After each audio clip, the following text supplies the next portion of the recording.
కాలంగా చాలామంది షోడశోపచారములతో పూజ చేసుకోవాలి అని అంటారు కదా ప్రతిరోజును.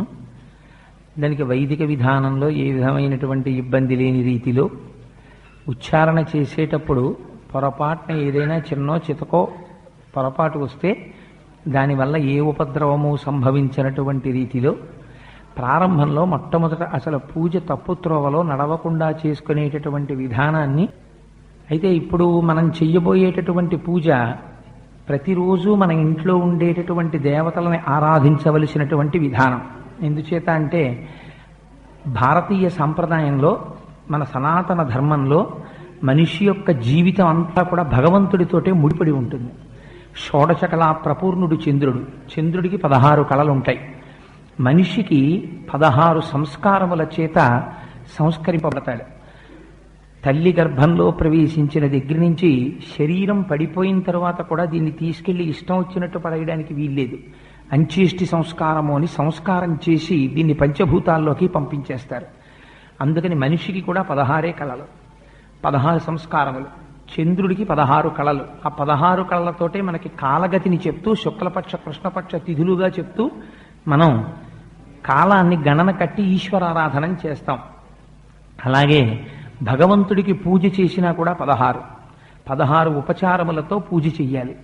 ఈ 16 ఉపచారములతోటే పూజ చెయ్యడం అనేటటువంటి దాని వెనకాతల మనస్సుని తీసుకెళ్లి భగవంతుడి దగ్గర పెట్టించేటటువంటి గొప్ప ప్రయత్నాన్ని ఋషులు చేశారు.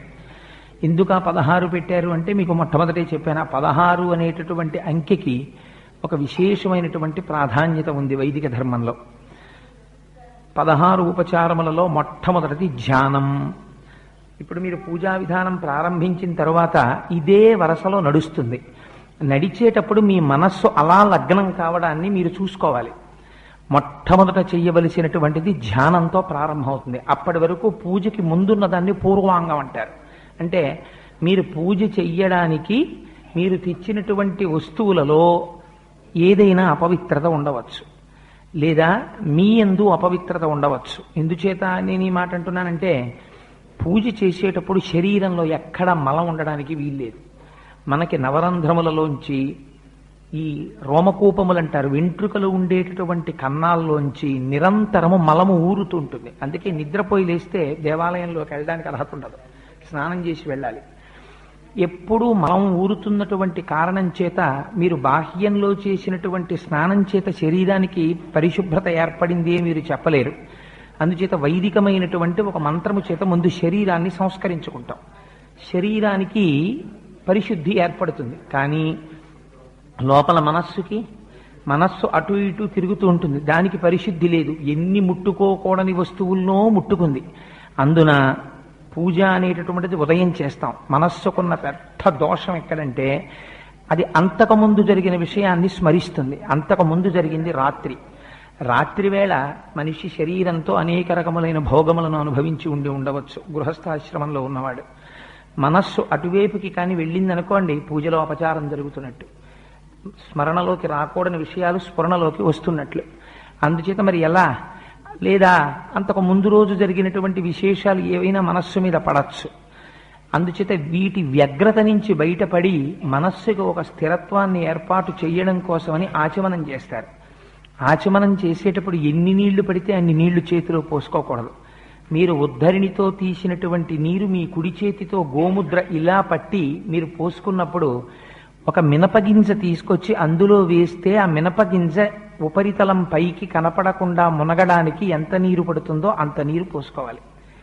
ఆచమనం చేస్తున్న దగ్గర నుంచి పూజ యందు మాత్రమే మీరు దృష్టి పెట్టుకుని ఉండాలి తప్ప, ఆచమనం చేసిన తరువాత ఇంట్లో పూజ చేసేటప్పుడైనా మీరు మధ్యలో ఎవరితోనైనా మాట్లాడారనుకోండి, పూజాఫలంలో సింహభాగాన్ని మీరు ఎవరితో మాట్లాడారో వారికి ధార పోసేస్తారు.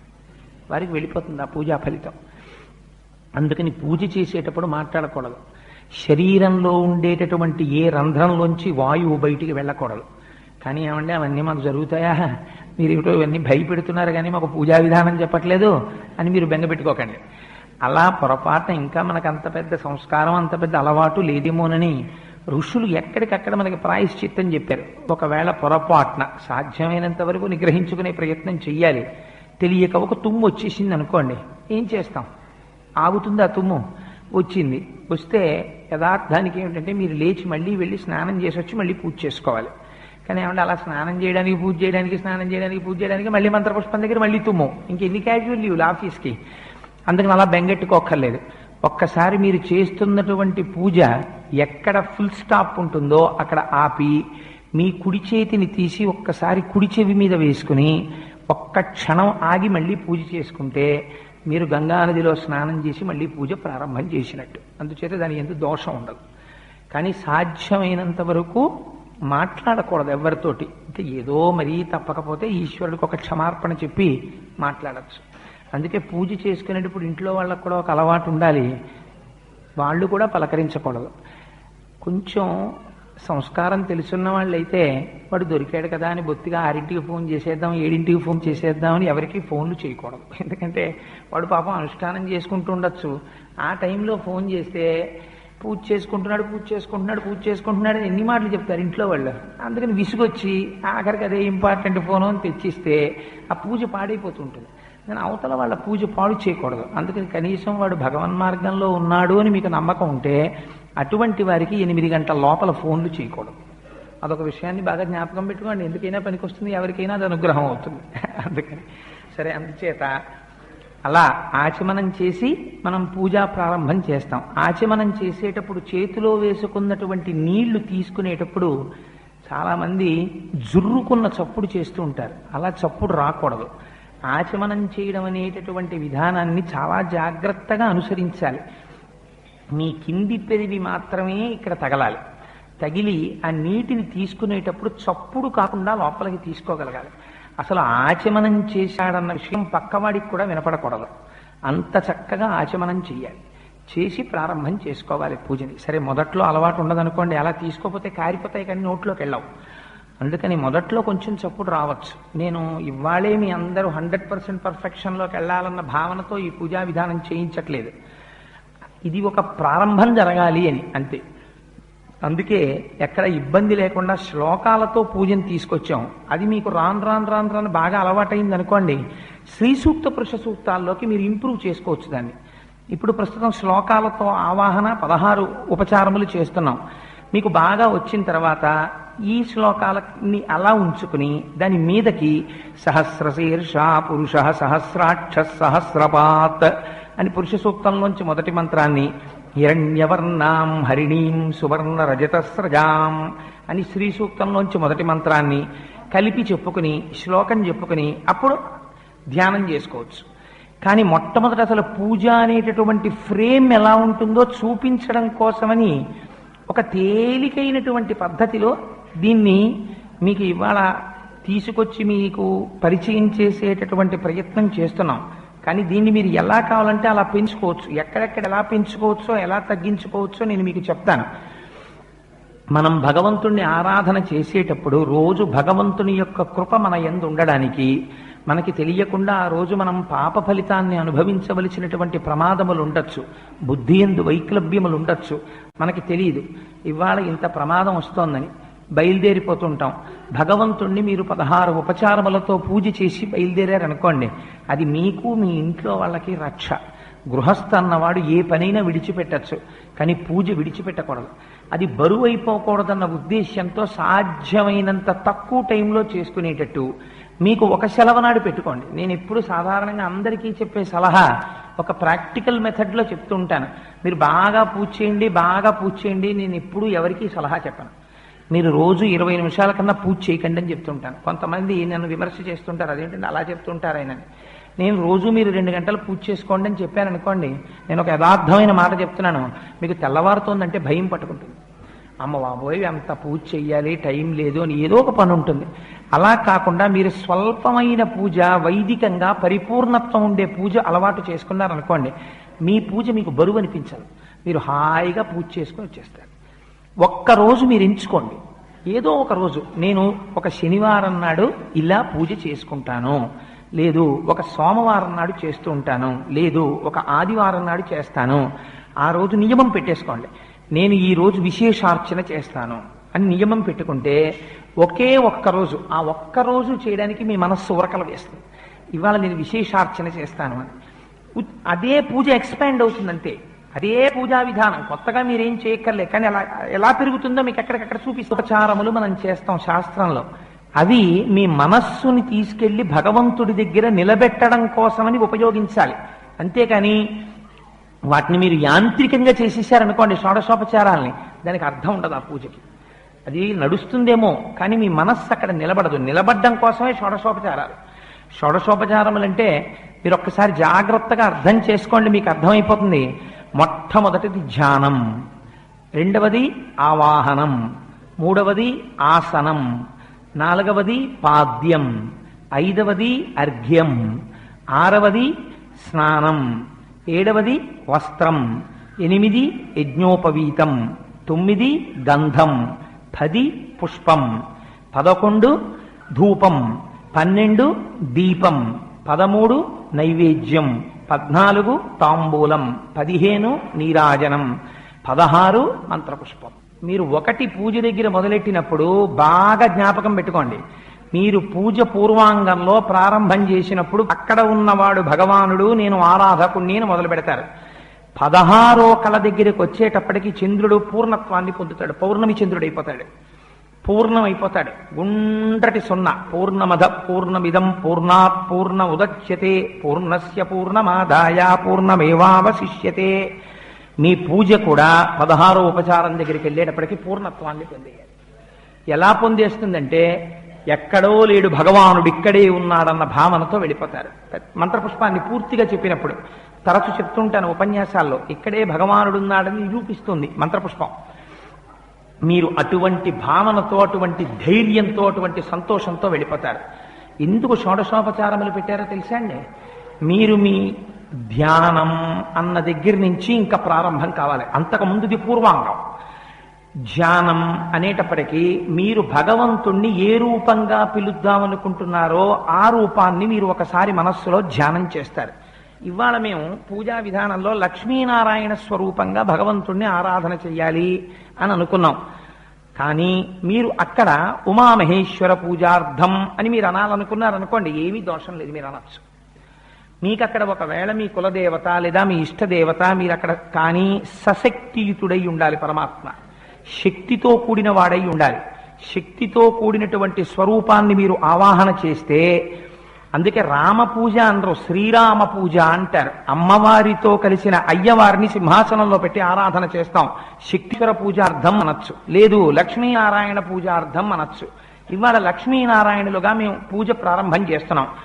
ఇందులో మొట్టమొదట ధ్యానం చేస్తారు. చేసినప్పుడు మీరు కళ్ళు మూసుకుని భగవంతుని యొక్క స్వరూపము ఇలా ఉంటుంది ఒక సాకారములో నేను ఊహిస్తే, ఇవాళ నా ఇంటికి స్వామి వస్తే ఇలా ఉంటారు అని ఊహించాలి. అది ధ్యానం. ఆవాహనం అంటే ఏమిటో తెలుసా అండి? మీరు అలా చేయడం మొదలెట్టండి, కోటేశ్వరరావు గారు చెప్పింది అబద్ధమో నిజమో మీకు తెలుస్తుంది. మీ మనస్సు లయం అయిపోయిందని గుర్తు ఏమిటో తెలుసా అండి? మీరు ఇలా నివేదన చేసేటప్పటికీ మీరు పూజలో తీర్థం తీసుకుని ఇలా లేవగానే ఎవరో ఒక పుణ్య దంపతులు మీ ఇంటికి వస్తారు ఆ రోజు. లేదు ఒక్కొక్కసారి ఏమీ తెలియనటువంటి రూపంలో పరమాత్మ ఇంటికి వచ్చి కూర్చుని ప్రసాదం తీసుకుని వెళ్ళిపోతారు. వచ్చి తీరుతాడు భగవానుడు. ఎలా వస్తాడు అంటే మీరు గుర్తుపట్టలేరు, ఆ రూపంలో వస్తాడు. అందుకే బాగా అలవాటు చేసుకోండి. మీరు పూజ పూర్తి చెయ్యగానే మీ ఇంటికి ఎవరు వస్తారో వారికి తప్పకుండా మీరు ఏదో ఒక పదార్థాన్ని ఇచ్చి పంపడం నేర్చుకోండి. ఒక పండో, ఓ కాయో, పసుపో, కుంకమో ఏదో ఒకటి ఇవ్వండి. ఎందుచేత అంటే మీరు చేసిన ఆరాధనకి ప్రీతి చెందితే భగవానుడు ఏదో ఒక రూపంలో వస్తాడు. తులసీదాస్ గారికి అలాగే వచ్చాడు. నిజంగా శంఖచక్రాలు పట్టుకుని వచ్చేసాడు అనుకోండి, మనం చాలా అల్లరి చేసేస్తాం. అందుకని భగవానుడు ఏదో ఒక రూపంలో వస్తాడు. అందుకని మొట్టమొదట ధ్యానం చెయ్యగానే ఆయన ప్రీతి చెందుతాడు. మీరిక్కడ ధ్యానం చెయ్యగానే మీరు ఎదురుగుండా ఉన్నటువంటి పూజామూర్తిలోకి ఆయన ఆవాహనమవుతాడు, ఆయన వస్తాడు. మీ విశ్వాసమే ప్రాతిపదిక. ఆయన వచ్చారు, వస్తే మీరేం చేయాలి? ఆవాహనం, స్వాగతం చెప్పాలి. కాలింగ్ బెల్ మోగింది, కిటికీలోంచి నీడ కనపడింది. అంత పొడుగ్గా ఉన్నారు, పెద్ద జుత్తు లేదు, మనిషి తెల్లగా ఉన్నారు అంటే దొరగారు వచ్చారు. ఇలా పక్కన చూసేటప్పటికి కొంచెం దొరగారి పక్కన పొట్టిగా ఉన్నారు, సన్నగా ఉన్నారు, కానీ మొహంలో ఆ ఉత్సాహం ప్రస్ఫుటంగా నీడలో కనపడుతోంది అంటే గోపాలకృష్ణ గారితో కలిసి వచ్చారు అని కాలింగ్ బెల్ కొట్టగానే తలుపు తీసి ఏం చేస్తాం? రండి రండి రండి రండి, దొరగారు గోపాలకృష్ణ గారు రండి అంటాం. ఆ వాహనం అంటే స్వాగతం చెప్పారు. అది ప్రీతితో చెప్పాలి. మీరు పిలిచారు, ఆయన వచ్చాడు, అబ్బా వచ్చేసావా అన్నట్టు ఉండకూడదు మొహం. పరమ సంతోషాన్ని పొందాలి. స్వామి రాగానే మొట్టమొదటి ఏమంటారు? అయ్యా రండి కూర్చోండి అంటారు. మీరు నిలబెట్టి మాట్లాడారు అనుకోండి, వెంటనే అవతల వాళ్ళు ఏమంటారు? కనీసం కూర్చోమని లేదండి ఆయన అంటారు. ఇవన్నీ ఎక్కడి నుంచి వచ్చాయి తెలుసా అండి మనకి? మాకు బట్టలు పెట్టలేదండి అనరు. కనీసం ఆయన వాళ్ళు ఇంటికి వెడితే కూర్చోమనరండి అంటారు. షోడశోపచారాల్లోంచి వచ్చాయి. భగవానుడు రాగానే మీరు చెయ్యవలసింది అయ్యా కూర్చోండి అనాలి. అందుకని ఆసనం సమర్పయామి, ఒక ఆసనం ఇస్తారు. రోజు ఆసనాలు మేము ఎక్కడ పట్టుకొస్తామండి? ఆ బెంగక్కర్లేదు. అక్షత, క్షతం అంటే విరిగిపోయినది, అక్షత విరగనిది. నడుము విరగనటువంటి బియ్యానికి పసుపు కలిగితే అక్షత అవుతుంది. అందులోకి మీరు ఏది అడిగితే అది ఆరోపణ అవుతుంది. మీరు ఇది సింహాసనము అనుకుని మీరు సమర్పించారనుకోండి, ఇంత ఫోమ్ తోటి బంగారు సింహాసనం, రెండు పక్కన సింహాలు, అమ్మవారు అయ్యవారు కూర్చోవడానికి మంచి కోళ్ళుతోటి పాదపీఠంతో సింహాసనం వచ్చి కూర్చుంటుంది. ఇప్పుడు స్వామి దాని మీద కూర్చుంటారు. కూర్చున్న తర్వాత ఏం చేస్తారు? మీ ఇంటికి మహాపురుషులు వచ్చారనుకోండి, వెళ్ళి కాళ్ళు కడుక్కోండి అనరు. వెళ్ళి కాళ్ళు కడుక్కోండి, అతిథిక్కిల పూజార్హ ప్రకృతోపి విజానత అంటారు సుందరకాండలో. మామూలు వాళ్ళు ఎవరైనా వస్తేనే అయ్యా కాళ్ళు కడుక్కోండి అంటాం. కాస్త ఏమైనా బుచ్చుకుందరు కానీ కాళ్ళు కడుక్కోండి అంటాం. పెద్దలు వచ్చారనుకోండి కాళ్ళు కడుక్కోండి అనం. గబగబా పళ్ళెని తీసుకొచ్చి వాళ్ళ పాదముల కింద పెట్టి అయ్యా కాళ్ళు కడుగుతాం అని కడుక్కుని శిరస్సును చల్లుకుంటాం. వాళ్ళు రావడం ఇంటికి మంగళం అని గుర్తు. అందుకని వాళ్ళ కాళ్ళు మనం కడుగుతాం. అందుకని పాదయోహ పాద్యం సమర్పయామి, స్వామి నీ కాళ్ళు అమ్మ కాళ్ళు కడుగుతున్నాను ఇవాళ, ఏం అదృష్టమయ్యా నది అని కడగాలి. కడిగిన తర్వాత హస్తయోహ అర్ఘ్యం సమర్పయామి. ఏమో ఇక్కడికి వచ్చే ముందు ఎవరు ఆర్తితో పిలిస్తే ఏ ధనస్సు పట్టుకుని ఎవరి మీద బాణాలేసి వచ్చావో ఓసారి చేతులు కడిగేసుకో అని హస్తయోహ అర్ఘ్యం సమర్పయామి. ఆ భక్తి యొక్క ప్రేమకి అవధి ఉండదు. అవధి ఉండకపోవడంలో స్వామిని నేను చేతులు కడుక్కోమనడం ఏమిటి? అది ఉండదు. స్వామి చేతులు కడుక్కో అని మీరు ప్రేమతో హస్తయోహ అర్ఘ్యం సమర్పయామి అనేటప్పటికీ మీరు ఏ రూపంతో ధ్యానం చేశారో ఆ స్వామి ఇలా చేతులు చాపి మీకు కనపడాలి. ఇప్పుడు మీకు అక్కడ ఇలా లక్ష్మీదేవి మీద వేసిన చేతిలో శంఖం ఉంది, అవి కాసేపు పక్కన పెట్టి లక్ష్మి కొంచెం జాగ్రత్త ఆయన కింద పడిపోకుండా పట్టుకోని పక్కన పెట్టైనా ఆయన 4 చేతులు ఇలా చాపితే మీరు నీళ్లు పోస్తే ఆయన ఇలా కడుక్కున్నట్టు మీకు కనపడాలి. హస్తయోహ అర్ఘ్యం సమర్పయామి. అది అయిన తర్వాత అప్పుడు అక్కడ వరకు అయితే స్నానం చేయిస్తారు. స్వామి ఇదిగో శుద్ధోదకం తెచ్చాను స్నానం చేయి. అమ్మవారు అయ్యవారు స్నానం చేసిన తర్వాత ఏం చేస్తాం? ఇంటికి ఎవరైనా వస్తే బట్టలు కట్టుకోండి అని బట్టలు ఇస్తాం. అయ్యా ఇదిగో వస్త్రయుగ్మం, ఎప్పుడు కూడా 2 ఇవ్వాలి. కానీ ఇక్కడ మీరు 2 లేవేమండి అనుకోకండి. మీకు ఇచ్చినటువంటి ప్యాకెట్లో ఇగో ఈ కర్పూరంలోనే ఉంది ఒకటి పొడుగ్గా ఉంటుంది, దాన్ని యజ్ఞోపవీతం అంటారు. అంటే మెళ్ళో ఇక్కడ ధరించేటటువంటి ఈ జంజాన్ని యజ్ఞోపవీతం అంటారు. ఆ పొడుగ్గా ఉన్నటువంటిది యజ్ఞోపవీతం. కొద్దిగా కొరచగా ఇంతే ఉంది చూసారా పొట్టిగాను, అది వస్త్రయుగ్మం. అంటే దాంట్లోనే 2 ఉన్నట్టు. ఎందుకంటే ఒక వస్త్రం ఇవ్వం, ఏకవస్త్రం ఇవ్వం, 2 ఇస్తాం. తంతువులందు చేయలము విధంబున పరమేశమూర్తి ఎందింతయు పుట్టునట్టి అంటారు పోతన గారు. అందులో పంచ ఉత్తరీయం, చీర రవికిల గుడ్డ 2 ఉన్నట్టే లెక్క. ఆ పొడుగ్గా ఉన్నది యజ్ఞోపవీతం, ఆ పొట్టిగా ఉన్నది వస్త్రయుగ్మం. జ్ఞాపకం పెట్టుకోండి. స్నానం చేశాక వస్త్రయుగ్మం ఇస్తాం. మీరు ఆరోపణ చెయ్యడమే. మీరు మనస్సులో సంకల్పం చేశారనుకోండి, ఇంత చందన పట్టి తీసుకొచ్చి దాని మౌతాళ్ళ లాంటి కట్టు విప్పి మీరు అట్టపెట్టి తీసేటప్పటికీ ఒకరోజు పసుపచ్చటి చీర, ఆకుపచ్చ ఇంత బార్డర్ ఉన్న చీర, అమ్మవారికి పచ్చటి జాకెట్టు తెచ్చి ఈ వస్త్రయుగ్మం పట్టుకుని అక్కడ పెట్టి వస్త్రయుగ్మం సమర్పయామి అన్నారనుకోండి, మీకు రాను రాను పూజలో ఎలా కనపడాలంటే మీరు మనస్సులో ఏ చీర కట్టి అమ్మవారిని కూర్చోపెట్టారో ఆ చీర అమ్మవారి కట్టు కనపడాలి. మీరు గమ్మత్తు ఏమిటో తెలుసా అండి? మరునాడు మళ్ళీ పూజలోకి వెళ్ళారనుకోండి, మీరు ధ్యానం అని ధ్యానం చేసేటప్పటికి ముందు రోజు ఏ బట్ట కట్టారో ఆ బట్టతో అమ్మవారు కనపడాలి. అప్పుడు మీరు బాగా ధ్యానం చేసినట్టు గుర్తుపెట్టుకోండి. మీరు ఇవాళ పసుపచ్చటి పట్టు చీర కట్టారనుకోండి అమ్మవారికి, రేపు మీరు శాంతాకారం భుజగ శయనం పద్మనాభం సురేశం అంటున్నారు అనుకోండి, స్వామివారు ఎప్పుడు తెల్లటి బట్ట పచ్చటి బట్టే కడతారు. ఆయనకి బార్డర్లు గలలుంగీలు అవి కట్టకూడదు. అమ్మవారు మాత్రం ఇవాళ పచ్చటి పట్టుపుట్టం పెట్టారనుకోండి, దానికి ఏం రోజు వెళ్ళాలా తేవాలా, మనసులో సంకల్పం అంతే.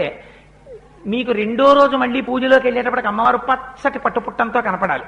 మీరు ఇవాళ అమ్మవారికి ఆకు పచ్చటి పట్టు చీర ఎర్రటి వస్త్రయుగ్మం సమర్పయామి అయిన తర్వాత యజ్ఞోపవీతం సమర్పయామి. యజ్ఞోపవీతాన్ని సమర్పిస్తారు. యజ్ఞోపవీతం ఇచ్చిన తర్వాత కొద్దిగా గంధం, ఎందుకంటే చందన మళ్ళీ దీని వెనకాతలం ఒక్కొక్క దానికి ఒక్కొక్క రహస్యార్థం ఉంటుంది. మీ మనస్సు ఎందులోనైనా రమించింది అనుకోండి, విశేష ఫలితం వచ్చేస్తుంది. సరే, దాన్ని నేను ఎప్పుడైనా ఉపన్యాసంలో చెప్తాను. అందుకని చందనంతో ఆయనకి ఉపచారం చేస్తాం. వాళ్ళ 2 చేతులు ఇలా చాపితే కొద్దిగా గంధం రాసినట్టు, పాదాల మీద చందనం సమర్పించినట్టు. ఆ తర్వాత పుష్పం సమర్పయామి. అధాంగ పూజలో చాలా పవిత్రత ఉంది. మన వాళ్ళు అధాంగ పూజ చేయమని చెప్తారు. అధాంగ పూజ అంటే పాదముల దగ్గర మొదలుపెట్టి శిరస్సు వరకు పూజ చేస్తాం. చేసేటప్పుడు మొట్టమొదట్లో మీరు ఏం చేయాలంటే, మీరు ఏ మూర్తిని పెట్టుకున్నారో మూర్తి వంక చూస్తూ మెల్లగా పూజ చేయాలి. కొన్నాళ్ళు అయిపోయింది అనుకోండి, అయిపోయిన తర్వాత మీకు ఏమవుతుందంటే, ఇప్పుడు మీరు పూజా విధానంలో చూస్తారు, పాదాల దగ్గర మొదలెడతారు, పిక్కల మీద, మోకాళ్ల మీద, తొడల మీద, నడుము మీద, నాభి మీద, ఉదరం మీద, వక్షస్థలం మీద, వక్త్రం అంటే నోటి మీద, దంతముల మీద, ముక్కు మీద, కళ్ళ మీద, లలాటము మీద, శిరస్సు మీద వేస్తారు. అది ఏదో పాదవ పూజయామి, గుల్భవ పూజయామి, జానుని పూజయామి, కటిం పూజయామి, ఉదరం పూజయామి, నాభిం పూజయామి, వక్షస్థలం పూజయామి అలా చేసేయమని కాదు. మీరు కొన్నాళ్ళు పోగా అలా చేయగా చేయగా చేయగా చేయగా మీరు బాగా కాన్సన్ట్రేట్ చేసి పూజ చేస్తే, మీరు ఒక రైల్లో వెళ్ళిపోతున్నారనుకోండి, ఆ రోజు మీకు అవకాశం లేదు. మీరు సూర్యకిరణాల వైపు కొంతసేపు చూస్తూ అలా కూర్చుని ఆదిత్య హృదయం చేస్తే మీకు స్నానం చేసిన ఫలితం వచ్చేస్తుంది, శాస్త్రం అంగీకరించింది. మీరు అప్పుడు కళ్ళు మూసుకొని ఒక్కసారి మీరు ఏ రోజు ధ్యానం చేస్తారో మూర్తిని ధ్యానం చేసి పాదయోహ పాదవ పూజయామి, ఉల్భవ పూజయామి అని మనస్సులో అనుకుంటున్నారు అనుకోండి, స్వామి ఇక్కడ నిలబడతాడు. ఇప్పుడు ఏ పువ్వులు అక్కర్లేదు, మీకు తెలియకుండానే ఆయన పిక్కలు కనపడతాయి, మోకాళ్ళు కనపడతాయి, తొడలు కనపడతాయి, నడుము కనపడుతుంది, కడుపు కనపడుతుంది, నాభి కనపడుతుంది, వక్షస్థలం కనపడుతుంది, నేత్రాలు కనపడతాయి, నోరు కనపడుతుంది. గమ్మత్ ఏమిటంటే పళ్ళు పూర్తిగా కనపడకుండా మందస్మితం చేస్తాడు. అందుకే దంతాన్ పూజయామి అనే పళ్ళ మీద పూజ చేయమంటారు. ఒక చిన్న చిరునవ్వు నవ్వుతుంటే ఆ కనపడినటువంటి తెల్లటి పళ్ళ మీదకి పూసి పళ్ళు కనపడేటట్టు ఒకే ఫోటో ఎలా ఉంటుంది మీ ఇంట్లో? అలా మీరు పూజ చేయగలరా? కాసేపు పెదవులు మూసుకుని కాసేపు పెదవులు తెరిచిన 2 మూర్తులు పెట్టరుగా. దాని అర్థం ఏమిటంటే ఇక్కడ ఇంప్రూవ్ చేయడం నేర్చుకో అని. అప్పటి వరకు అని కనపడాలి. మళ్ళీ మీరు నామం చెప్పేటప్పటికి చిన్న నవ్వు నవ్వుతూ దంతాలు కనపడాలి. ఆ దంతాల మీద మీ పువ్వు పడాలి. అలా మీరు చేస్తే క్రమంగా ఇక్కడ పూజ చేయడం మీకు అలవాటైపోతుంది. పైకి ఎవ్వరికీ తెలియదు, కానీ లోపల జరిగిపోతుంటుంది పూజ. అలా చేసి ఆ తర్వాత స్వామివారికి గంధం పుష్పం ఇచ్చిన తర్వాత ధూపం, స్వామికి ధూపం ఇస్తాం. ధూపం ఇచ్చేటప్పుడు గంట వాయించాలి. గంట నేల మీద పెట్టకూడదు. ఇప్పుడు గంటను ఎప్పుడైనా ఏదో ఒక దాని మీద పెట్టుకోవాలి. గంట. ఆ తర్వాత దీపం, స్వామికి దీపం చూపిస్తాం. యథార్థమైతే ఒకసారి జ్యోతి వెలిగించి చూపించాలి. పోనీ అక్కడే ఉన్నటువంటి దీపాన్ని చూపించేస్తే దీపానికి మళ్ళీ అక్షతలు సమర్పించాలి ఒకసారి. అందుకని దీపం దర్శయామి. దీపం చూపించేసిన తర్వాత అప్పుడు స్వామివారికి నైవేద్యం. అప్పటికి అవసర నైవేద్యం మీ దగ్గర ఏది ఉంటే అది. ఒకవేళ ఏదీ లేదనుకోండి, బాగా జ్ఞాపకం పెట్టుకోండి ఒక విషయాన్ని. మీరు రాత్రి ఓ అరడజన అరటిపళ్ళు తెచ్చుకుని అందులో 2 తినేశారనుకోండి, మిగిలిన 4లో ఒక పండు నైవేద్యం పెట్టకూడదు, ఉచ్చిష్టం అవుతుంది. ఇంగిలి నైవేద్యం పెట్టకండి. అదేంటంటే ఆ 4ని తినలేదు కదా అంటే కుదరదు. ఒకే అంచుకు వేలాడుతున్నటువంటి పళ్ళలో కొన్నిటిని మీరు తిని కొన్నిటిని నివేదన చేయడానికి వీలు లేదు. కానీ ఒక అరడజన అరటిపళ్ళు తెచ్చి 2 తుంపి పూజ గదిలో పెట్టి 4 పళ్ళు మీరు తింటే దోషం లేదు. ఎందుకంటే ముందే విడతీసి ఈశ్వరుడి కోసం పెట్టేశారు. అందుకే శాస్త్రం అంది, మరి ఇలా ఒక్కొక్క రోజున ఇంట్లో అసలు ఉచ్చిష్టం కాని పదార్థం లేకపోతే మరి నివేదన ఎలాగా అంటే, శాస్త్రంలో రహస్యం ఏంటంటే ఎప్పుడూ కూడా అంటూ నిలవ చెయ్యడం అనేటటువంటి దోషములు లేని పదార్థం ప్రపంచంలో ఒక్కటే ఒక్కటి ఉంది.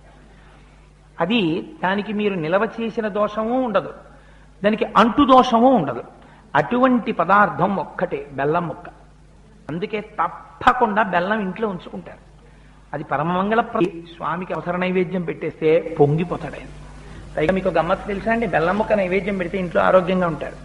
తూర్పుకి తిరిగి వంట చేసి యజమానికి అన్నం పెట్టినా బెల్లం ముక్క రోజు నైవేద్యం పెట్టినా మహాపుణ్యం. అందుచేత ఏదీ లేకపోతే ఓ బెల్లం ముక్క తెచ్చి అక్కడ పెట్టి నైవేద్యం పెట్టుకోవచ్చు. ఆ తరువాత నీరాజనం, తాంబూలం ఇస్తాం.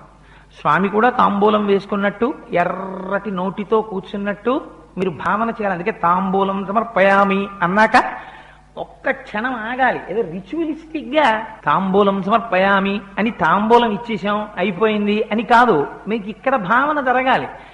ఆ తాంబూలాన్ని స్వామి నోట్లో వేసుకుని శ్రవణం చేస్తే ఎర్రటి నోళ్లతో కూర్చున్నట్టుగా భావన చేసి, అబ్బా స్వామి అసలే దివ్యమంగళ విగ్రహం, అధాంగ పూజలో నేను ఆపాదమస్తకం చూశాను, నా కనురాపు తగిలిందో ఏమిటో అని బెంగ పెట్టుకుని కళ్ళమ్మట నీళ్ళొచ్చి నీరాజనం ఇవ్వాలి స్వామికి. నీరాజనం ఇచ్చేటప్పుడు ఇష్టం వచ్చినట్టు తిప్పకూడదు.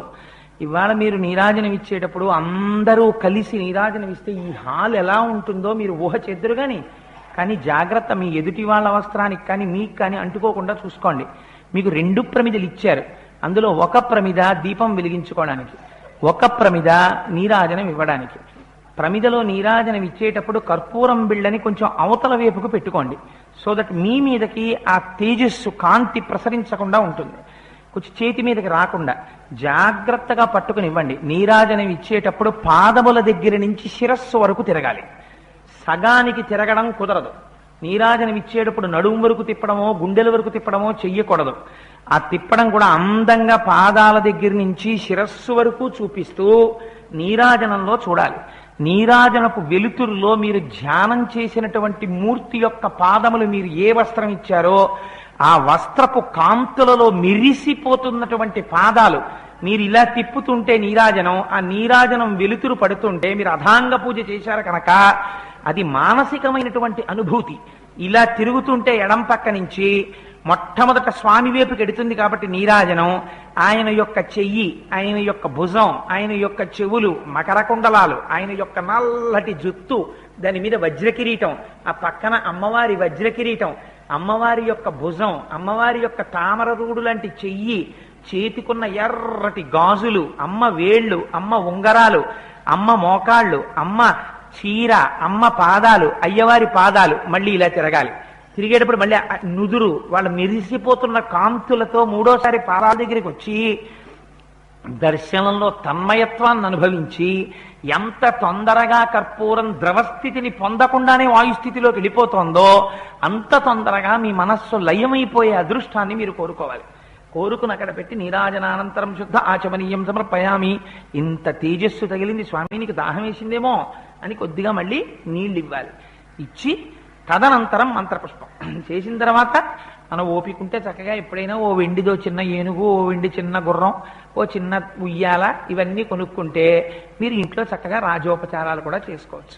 చామరం వీర్యామి అని చక్కగా చామరంతో స్వామికి వీయచ్చు. ఎందుకంటే చామరీ మృగం యొక్క వెంట్రుకలకి ఒక గమ్మత్తుంది. ఆ చామరీ మృగం యొక్క వెంట్రుకలతో చేయబడినటువంటి చామరాన్ని స్వామికి చూపిస్తే, దాంతో కానీ గాలి వీస్తే ఎంత అలసట పొందిన వాడికైనా సరే ఆ శ్రమ తీరుతుంది. అందుకే గజేంద్ర మోక్షంలో వర్ణిస్తారు ఆ చామరీ మృగాల గురించి. అందుకని ఆ చామరంతో మీరు ఇలా చూపించారనుకోండి, స్వామివారి అలసట అంతా తగ్గిపోయి, అబ్బా కోటేశ్వరరావు ఇంటికి వెళ్ళాను ఎంత హాయిగా ఉందోనే బాబు, చామరంతో వీచాడు, పాపం ఒళ్ళు అలసటంతా పోయి ఎంత ఓపిక వచ్చిందోను అంటాడు స్వామి. అంటే నిజంగా అలానే భక్తికి అడ్డు లేదు, అలా మీరు భావన చేసుకోవచ్చు. తర్వాత మంత్రపుష్పం. మంత్రపుష్పం జ్ఞానంతో పూర్తయిపోతుంది. అంటే అక్కడున్నవాడే ఇక్కడున్నవాడు అన్న ఏకాత్మతా భావనతో మీరు పరమ సంతోషంగా నన్ను ఎవరేం చేసి ఇక్కడే ఉన్నాడు భగవానుడు, వాడే అన్నీ చేయిస్తున్నాడు అన్న భావనతో వెళ్ళిపోతారు.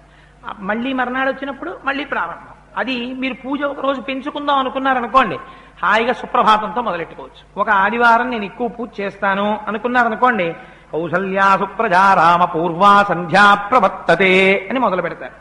తెల్లవారుజామున లేచి మొదలెడతారు. ఆ సుప్రభాతాన్ని అనుభవిస్తారు. స్వామి నిద్ర లేచినట్టుగా భావిస్తారు. ఒక్కసారి ఆ నిద్ర లేచిన 2 శ్లోకాలు చెప్పి ఆప్ చేసేస్తారు. ఎందుకంటే మీరు అలా కానీ ఇంకా మళ్ళీ మా ప్రపత్తి వరకు చెప్పేశారనుకోండి, పూజకి అది విధానానికి తేడా వచ్చేస్తుంది. అందుకని కలుపుకుంటారు. అథాంగ పూజ దగ్గరికి వెళ్ళేటప్పటికీ మీకు ఒక ఆదివారం నాడు ఎక్కువ పూజ చేసుకుందాం అనుకున్నారనుకోండి, లక్ష్మీ అష్టోత్తరం, విష్ణు అష్టోత్తరం, ఇవాళ ఒక 20 నిమిషాలు నేను ఎక్కువ చేస్తాను అనుకున్నారనుకోండి, మీ పూజ మీరు బర్డెన్ చేసుకోకండి. ఇవాళ నేను 20 నిమిషాలు ఎక్కువ చేస్తాను అనుకుంటే ఒక లక్ష్మీ అష్టోత్తరం చేయండి, ఒక విష్ణు అష్టోత్తరం చేయండి. నేను ఇవాళ చాలా టైం ఉంది, నాకేమీ పని లేదు, నేను ఇవాళ ఒక 2 గంటలు స్పేర్ చేద్దాం అనుకుంటున్నాను పూజకి అనుకున్నారనుకోండి, ఆ రోజున చక్కగా విష్ణు సహస్రనామ స్తోత్రంతో ప్రతి నామం వెనకాతల ఓం నమః పెట్టుకుని విష్ణు సహస్రనామ స్తోత్రాన్ని అనుసంధానం చేసుకోండి. ఏదో ఒక్కరోజు పెట్టుకోండి. ఆ రోజు నేను కొంచెం విశేషార్చన చేస్తాను. మరి ఈ శరీరంతో వచ్చినందుకు మన్ని మనం ఉద్ధరించుకోవాలి. మిగిలిన పనులు ఎప్పుడు ఉండేవే, మన్ని మనం ఎప్పుడు ఉద్ధరించుకుంటాం? మన మతంలో ఒక విషయం జ్ఞాపకం పెట్టుకోండి, వీడికి జబ్బు వస్తే ఇంకోడు ఏదో చేయడాలు అలా ఏం కుదరవు. ఏదో కాకపోతే ఆరాధన చెయ్యొచ్చేమో, వెళ్ళి అయ్యా రక్షించని అడగచ్చేమో, కానీ మిమ్మల్ని మీరు రక్షించుకోవాలంటే మీకు మీరు ముందు చేసుకోవాలి పురుషార్థం. అందుకని మీకు మీరు ఎప్పుడు చేసుకుంటారు? 6 రోజులు మీ కుటుంబానికి కేటాయించేసిన ఒక రోజు 2 గంటల నిర్దాక్షిణ్యంగా పెట్టేసుకోండి. ఇది నా ఉన్నతి కొరకు, దీంతో ఏం సంబంధం లేదు. ఏమో ఎన్ని ఉపాధుల్లోకి వెళ్ళాలో, ఏ ఉపాధిలోకి వెళ్ళినా భార్యాబిడ్డల్ని పోషించుకోవడానికి, ప్రమాదాలు రాకుండా ఉండడానికి నాకు ఏది రక్ష? నామం ఒక్కటే రక్ష. అందుకని నేను ఫలానా ప్రతి ఆదివారం ఉదయం 6 నుంచి 8 ఇంట్లో వాళ్ళకు కూడా అలవాటు అయిపోవాలి. ఆదివారం నాడు 8 లోపల కూరలకు వెళ్ళమంటే వెళ్ళడు, విశేష పూజా మందిరంలో కూర్చుంటాడు అని వాళ్ళకి తెలియాలి, ఇంట్లో వాళ్ళకి తెలియాలి, బయట వాళ్ళకి తెలియాలి. నిర్దాక్షిణ్యంగా చెప్పేయండి మీ ఇంటికి వచ్చే వాళ్ళకి, ఆదివారం నాడు నేను విశేషార్చన చేసుకుంటూ ఉంటానండి 6 నుంచి 8, నాకు కుదరదని చెప్పండి. అలా మీరు చెప్పేయడం ప్రారంభం చేస్తే కొన్నాళ్ళకి మిమ్మల్ని డిస్టర్బ్ చేయడం మానేస్తారు. ఆదివారం పొద్దున్నే వచ్చేస్తావా అని ఎవరు అడగరు. ఏదో ఒక రోజు పెట్టుకోండి, ఎప్పుడో తప్ప నియమం తప్పకండి. ఆ ఒక్కరోజు మనస్ఫూర్తిగా విశేషమైన ఆరాధన చేసుకోండి. సుప్రభాతం నుంచి చక్కగా అందంగా నడుస్తుంది. ఇవాళ శ్లోకాలు అనుసంధానం చేస్తూ మనం షోడశోపచార పూజ చేసేటటువంటి ప్రయత్నాన్ని ఈశ్వరానుగ్రహంతో ప్రారంభం చేద్దాం. దానికి ముందు మా గోపాలకృష్ణ గారు దొరగారు ఒక సంకల్పం చేశారు, జీవితం అంతా భగవన్మయంగా గడపాలి కదా. నిద్ర లేచిన దగ్గర నుంచి నిద్రపోయే వరకు ఏ ఏ శ్లోకాలు చదువుకుంటూ అనుసంధానం చేస్తే బాగుంటుందో అవి కూడా ఒకసారి రాసే ప్రయత్నం ఏమైనా చెయ్యండి అన్నారు.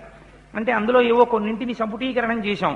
అంచేత అవి ముందు ఒక్కసారి మీరందరూ చెప్పేయండి, చెప్పేస్తే అలవాటు అవుతుంది. ఆ తర్వాత పూజా విధానం ప్రారంభం చేసేద్దాం.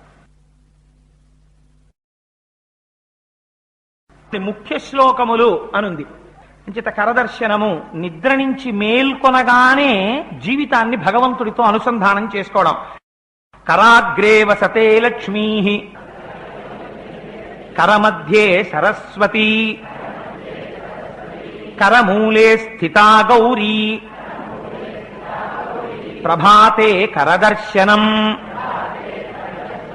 మీరు బాగుండాలన్నా, మీ ఇంట్లో వాళ్ళు బాగుండాలన్నా, మీకు ఆఫీస్లో ఓ మంచి పేరు రావాలన్నా, ఒక 4 రూపాయలు ఎక్కువ రావాలన్నా ఈ చేత్తో మీరు చేసినటువంటి పని వల్లే వస్తుంది. మీరు పెట్టిన ఒక సంతకం మిమ్మల్ని ఎటువైపుకైనా తీసుకెళ్ళిపోవచ్చు. ఈ చెయ్యి చెడువైపుకి తిప్పకుండా సర్వకాలముల యందు మిమ్మల్ని అనుగ్రహించేటట్టు జరగాలంటే 3 అమ్మలు ఈ చేతి యందు పూనిక వహించి చేతికి ఈ చెయ్యి పరమ భద్రంగా ఉండాలంటే లేవగానే కర్మానుష్ఠానమునందు ఈశ్వరానుగ్రహము శక్తి స్వరూపముగా ఈ చేతి యందు దర్శనము చేయుచున్నాను. ఆ రోజు అనవసరంగా పెట్టానండి సంతకం అని అనక్కర్లా ఇంకా మీరు జీవితంలో. అలా ఈశ్వరుడు మిమ్మల్ని రక్షించుకుంటాడు. ఆ రోజు అనవసరంగా చేశానండి ఆ పని అని మీరు అందరూ ఏం చేస్తారు? పని దేంతో చేసినా ఈ చేత్తో చేస్తారు. చెయ్యడం అనేది ఇది చేస్తుంది. అలా ఈ చెయ్యవలసిన అవసరం లేని సద్బుద్ధి మనస్సునందు ప్రవేశిస్తుంది. శక్తిని ఈ చేతికి ఆవాహన చేస్తారు. లేవగానే ఒక్కసారి తన అరచేతిని తాను దర్శనం చేసి ఆ శ్లోకం చెప్పాలి. భూస్తుతి. నిద్ర లేచి భూమి మీద పాదములు పెట్టేటప్పుడు బాగా జ్ఞాపకం పెట్టుకోండి, ప్రమాదం జరిగినప్పుడు కూడా దేని వల్ల ఉపద్రవం వస్తుందంటే ఓ ఎముక విరిగిపోవచ్చు, లేకపోతే చర్మం తెగిపోవచ్చు, రక్తం కారచ్చు, ఒక్కొక్కసారి తలకాయ పగిలిపోవచ్చు కూడా. అంత ప్రమాదం ఎందుకు జరుగుతుందంటే మనం భూమి మీద పడిపోయినప్పుడే జరుగుతుంది. అలా జరిగినప్పుడు కూడా ఎవరు నిద్ర లేవగానే ఇది చేస్తున్నారో వాళ్ళని భూదేవి వెంటనే అనుకుంటుందట, నేను సహజంగా అందరికీ తల్లినే, కానీ వీడు నా యందు మాతృత్వాన్ని కోరి కోరి నమస్కరించి బయలుదేరుతున్నాడు. అందుకే మీరు కొందరి విషయంలో గమ్మత్తు చూడండి. వాళ్ళు పడిపోయేటప్పుడు అదే భగవద్ అనుగ్రహం కలగడం అంటే పడిపోతారు అంటే ప్రమాదం జరిగిపోయింది, భూమి మీద పడిపోతారు, కానీ మరణం సంభవించదు, చిన్న దెబ్బతో తప్పుకుంటారు. ఎక్కడంటే భూమి యందు మాతృత్వం ప్రచోదనమై రక్షణ జరుగుతుంది. భూమి నుంచి వచ్చింది జీర్ణం అవుతుంది, అన్నీ సక్రమంగా జరుగుతాయి. అందుకని ఆవిడలో అమ్మని చూసి కాలు కింద పెట్టేటప్పుడు, అమ్మ తప్పక నీ మీద కాలు పెడుతున్నాను, ఒక పసిబిడ్డడు అమ్మ గుండెల మీద కాలు పెట్టి తంతే అమ్మ క్షమించినట్టు నాకు తప్పక కాలు పెడుతున్నాను కాబట్టి అమ్మా నన్ను క్షమించు అని మనస్ఫూర్తిగా ఒక నమస్కారం చేసి మీ కాలు పెట్టారనుకోండి, కుడికాలు పొంగిపోతుంది భూదేవి, మిమ్మల్ని మీ కుటుంబాన్ని రక్షిస్తుంది. సముద్రవసనే దేవి పర్వత స్తనమండలే విష్ణుపత్ని నమస్తుభ్యం పాదస్పర్శనం క్షమస్వమే. స్నాన విధి అంటే మనం స్నానం చేస్తాం. స్నానం చేసేటప్పుడు మనకి సంప్రదాయంలో ఎలా పడితే అలా స్నానం చేస్తే దాన్ని కాకి స్నానం అంటారు. వెళ్ళిపోయి ఉటినే స్నానం చేసి బయటకు వచ్చాడు అనుకోండి, పెద్దల దగ్గర మీరు అలా కానీ స్నానం చేస్తే వాళ్ళు ఏమంటారంటే వీడు కాకి స్నానం చేసే అలవాటు ఉందిరా వీడికి అంటారు. అంటే మామూలు స్నానం కాకి స్నానం. స్నానం చేసేటప్పుడు అప్పుడు అసలు యథార్థంగా అయితే ముందు 3 మాటల నీళ్లు తీసి తల మీద చల్లుకోవాలి. చల్లుకుని స్నానం చేయాలి. రోజు శిరస్నానం చేయాలి పురుషుడు. స్త్రీ రోజు శిరస్నానం చెయ్యమని శాస్త్రంలో చెప్పలేదు. సరే, సభాముఖంగా నాకు కొన్ని చెప్పడం డెలికేట్ గా ఉంటాయి. అందులో కొన్ని విషయాల్లో పురుషుడు మాత్రం, అంటే ఇది నేను ఇవాళ వేదిక మీద చెప్తున్నాను, నా ఎందుకు తప్పు పట్టకండి, ఒక మంచి చెప్పాలని చెప్పాను. గృహస్థాశ్రమంలో ఉన్న వాళ్ళం కాబట్టి భార్యా సంగమం చేసినటువంటి పురుషుడు మరునాడు తలస్నానం చెయ్యకుండా ఏదీ ముట్టుకోకూడదు. పూజా మందిరంలోకి అసలు వెళ్ళకూడదు. తలస్నానం చేసి వెళ్ళాలి. తప్పకుండా తలస్నానం మాత్రం ఆ రోజున పడుతుందండి పడదండి కుదరకుండా వేడి నీళ్లు స్నానం చేసైనా కనీసం వెళ్ళాలి పూజా మందిరం, లేకుండా వెళ్ళడానికి వీల్లేదు. ఇది నేను ఒక పవిత్రమైన భావనతో జీవితాన్ని ఉద్ధరించుకోవడానికి మార్గంగా చెప్పాను కానీ అది కోటేశ్వరరావు అనవసరంగా ప్రస్తావన చేశారేమో అన్న భావనతో అనుకోకండి. అదొక పవిత్ర భావనతో చెప్పాను అంతే. సరే, అందుచేత స్నానం చేసే ముందు ఆ జలాలలోకి మనం కేవలం కాకి స్నానం కాదు, పవిత్రమైన నదులు అందులో ఉన్నాయి. అందుచేత నా పాపములు ప్రక్షాళనమవుతున్నాయని చేస్తాం. గంగే చ యమునే చైవ గోదావరి సరస్వతి నర్మదే సింధు కావేరి జలేస్మిన్ సన్నిధిం కురు అని ఆ నదులన్నీ అందులోకి వచ్చాయన్న భావనతో స్నానం చెయ్యాలి. అప్పుడు మీకు పవిత్రత లభిస్తుంది. భోజనం చేసేటప్పుడు నివేదన చేసుకునేటటువంటి అలవాటు ఉన్న వాళ్ళ గురించి నేను చెప్పట్లేదు.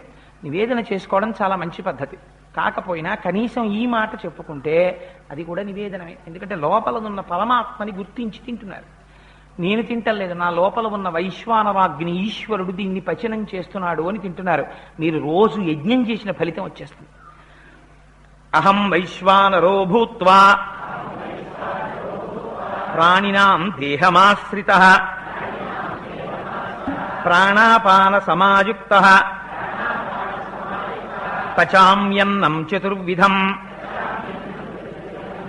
సాయంకాలం అసుర సంధ్య వేళ అవుతుంది. అసుర సంధ్య వేళ అయినప్పుడు వెంటనే ఇంట్లో దీపం పెట్టాలి. దీపం పెట్టకపోతే ఏమవుతుందంటే అదంతా కూడా ఇంకా భూత ప్రేత పిశాచాదులు లేచి ఆకలితో తిరిగేటటువంటి సమయం. విషక్రిములు మొదలైన రజోగుణ తమోగుణ ప్రభావం విశేషంగా ఉన్నవి రాత్రులు ఎక్కువసేపు తిరుగుతాయి.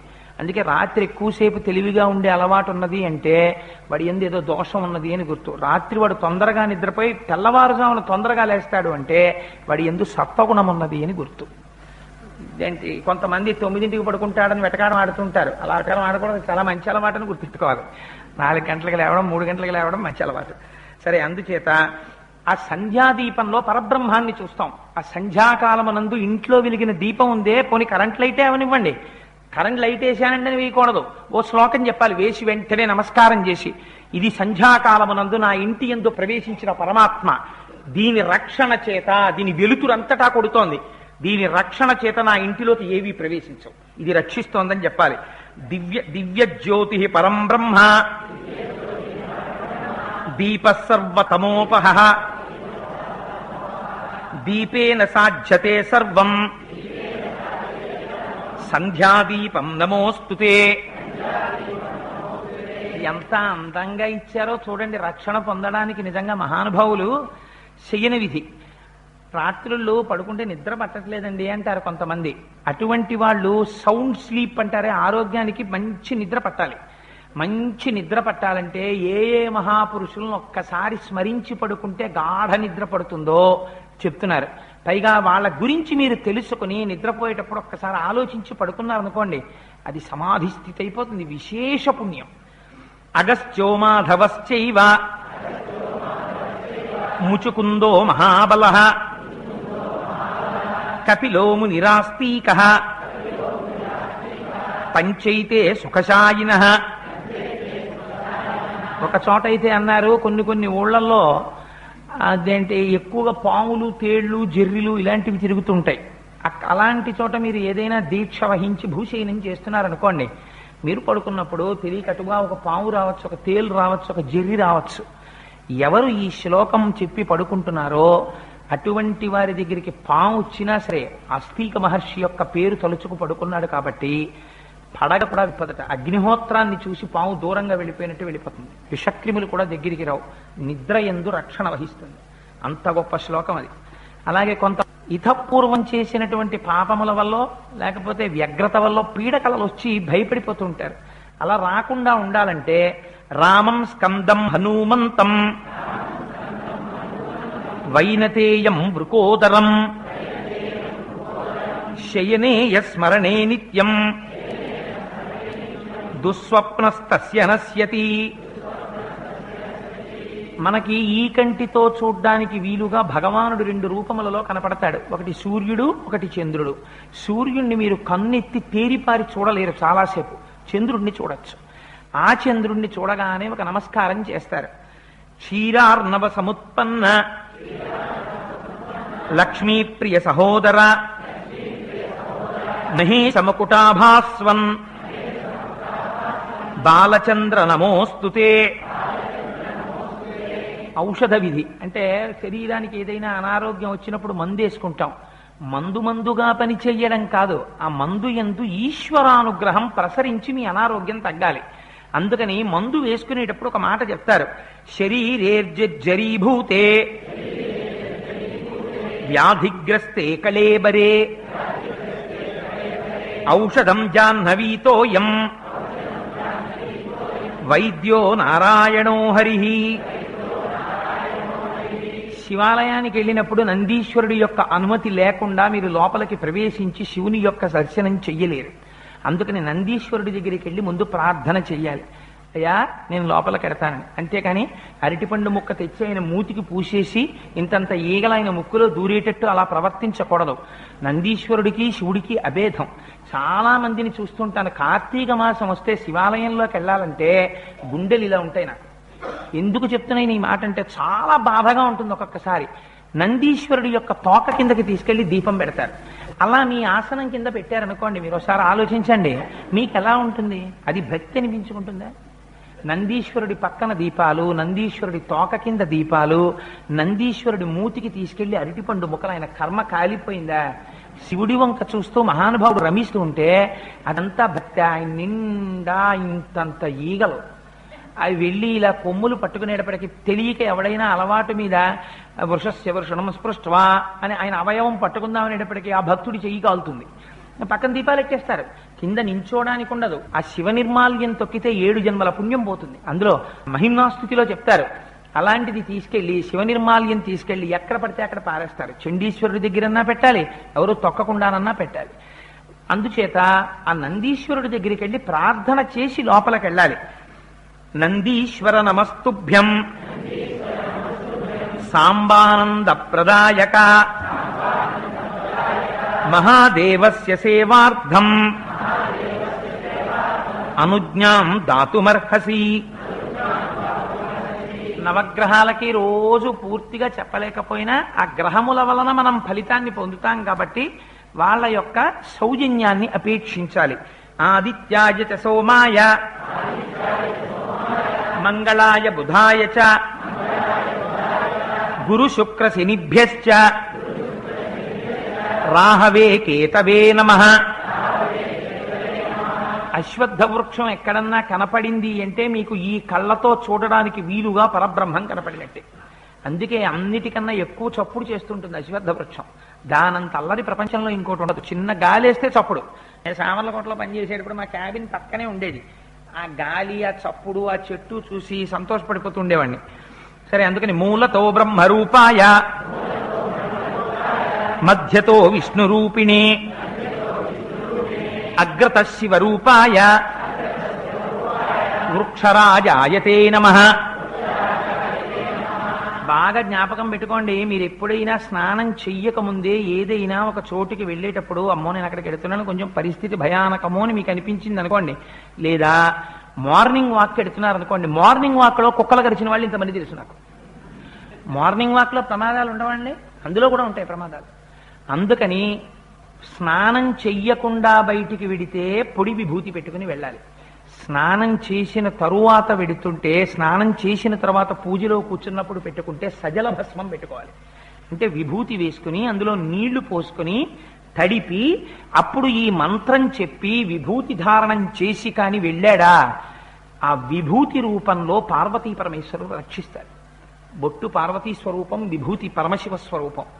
ఆ ఇద్దరూ కలిసి సర్వకాలముల యందు రక్ష వహిస్తారు.